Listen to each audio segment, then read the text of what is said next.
Fredo, on Allez, t'attend. c'est parti. Alors, dimanche... Le gris-gris pour le dimanche. gris-gris. Là, fais un Allez, bisou au gris-gris. Voilà, merci. Là, je vois, je te le demande, mais... on va faire uniquement Vincennes, la réunion 1. Donc, il y a une magnifique course. La 4e, c'est la course événement, qui sera support du The 5, avec vraiment de super partants en lice, comme Afghan Barbès, Cash Gamble, on se mouille. une Sérénade. On va se mouiller.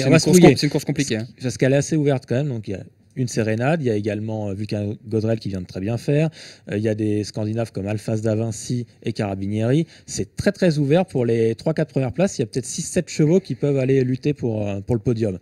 Mais sur ce qu'on a vu depuis le début du meeting d'hiver, il y a un cheval qui paraît incontournable, c'est bien sûr Afghan Barbès, qui a gagné ces 2 courses là très facilement. Et il y a aussi une jument qui a fait de très grosses impressions, qui s'appelle... Une sérénade, voilà, j'ai un mini trou de mémoire, c'est pas bien. Une sérénade, en fait, je cherchais le numéro qui était le numéro 12. Donc, une sérénade, le numéro 12 et Afghan Barbès, le numéro 3. Je pense qu'on pourrait les associer dans un jumelé gagnant placé. Je ne sais pas ce que tu en penses, Benjamin, mais en tout cas, sur la forme récente et sur leur performance depuis le début du meeting d'hiver, c'est vraiment 2 chevaux qui doivent terminer sur le podium.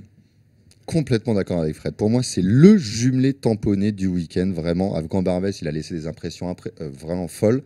Je ne sais pas où est-ce qu'il va s'arrêter, que ce soit 2100, 2007, 2008. Il pourrait même y avoir un parcours de 4000 mètres à Vincennes, il gagnerait pareil. Lui, il va être dur à battre.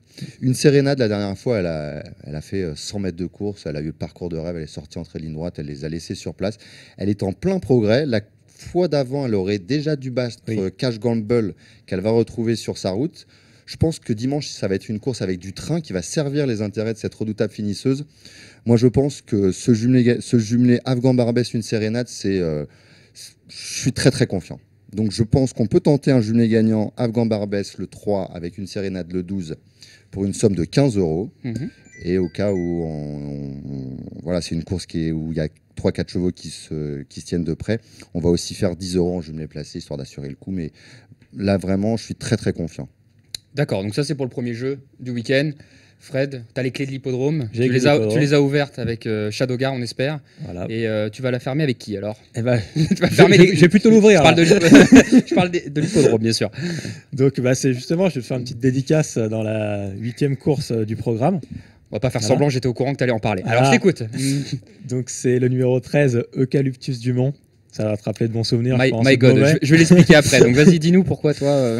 Parce que la dernière fois, sa course, il s'est occupé. Enfin, son driver ne s'est occupé que de la course vraiment à mi-ligne droite, on va dire, pour le lancer. Il a terminé très fort. Il a pris la 4e place. Il aurait gagné normalement. S'il avait vraiment pris les choses en main plus tôt, il aurait dû la gagner. Alors qu'est-ce qu'on peut conseiller à son driver? Un réveil. Ça, c'est ce qu'on va conseiller à son driver. Alors, on l'embrasse bien sûr, on lui fait un petit coucou. En fait, on lui conseille tout simplement de mettre un réveil, puisque je vais vous raconter une petite anecdote. On dit tout dans l'émission. La dernière fois que Eucalyptus Dumont a couru, j'avais mis 10 gagnants et 10 placés. Il était à une cote astronomique. Et c'est vrai que José Antonio Hernandez Navarro, de son prénom et de son nom, s'est un peu endormi. Et je lui en veux pas, mais cette semaine, ce week-end, s'il pouvait ne pas dormir, ça serait pas mal. Pour vous déjà, et pour nous, parce qu'on va jouer aussi dessus.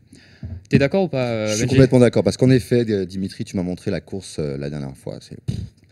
Ça fait peur, ça fait peur. On va espérer que les ordres, cette fois-ci, soient d'être un petit peu plus offensifs. C'est surtout ça. Et si, dans les hautes sphères de l'écurie du Bois, on a donné des ordres un petit peu plus poussifs à Monsieur Navarro, je pense que Eucalyptus Dumont va être dans les 3. Donc, on peut partir sur une quinzaine d'euros placés sur Eucalyptus Dumont, qui va assurément être aux alentours de 20-30 €. Il part en 2e ligne, en plus derrière la voiture. Oui. Il y a un Bijon qui va être très joué, qui reste que sur des bonnes performances. Il y a un Bazir qui reste sur 3 victoires consécutives. Ça va être très joué également. Donc, il va y avoir une cote assez spéculative. Mais comme la dernière fois, Monsieur Hernandez Navarro s'est contenté de la 4e place, je pense que mettre 10 € en Zoukou n'est peut-être pas une mauvaise idée, Dimitri. Oui, au cas où, il refait la même chose. Au cas où, oui, on sait jamais. Au cas où, il nous fait un copier-coller de la course d'il y a une quinzaine de jours, ça nous ferait mal. Donc, autant mettre 10 € en Zoukouillon. Et il y aura aussi une cote aux alentours de 10 contre 1. Donc, je sens bien ce week-end, les gars. Tu le sens bien, toi? Oui. Bon, allez, on va faire le résumé du dimanche, parce que c'est terminé déjà. Alors, le dimanche, les paris du dimanche. Réunion 1, nous restons à Vincennes sur les 2 paris. Donc, course 4, qui est la course, la course événement. Oui, c'est ça. Afghan Barbé, le 3, en jumelé gagnant avec le 12, une Sérénade 15 €. Et le jumelé placé, 3 Afghan Barbet, 12 une sérénade pour 10 €. Et la fameuse dernière course, Réunion 1, course 8, avec Eucalyptus Dumont, qui a vraiment des très belles allures. On l'a revu la course tout à l'heure, franchement, ça me fait très mal au cœur de l'avoir vu battu. Simple placé, 13 € et le The Couillon. Non, pas 13 €, 15 €, je vous dis une bêtise, excusez-moi. Le 13, donc 15 € placé, et The Couillon, 10 €, tout simplement, pour la réunion de dimanche. Nous avons terminé, messieurs.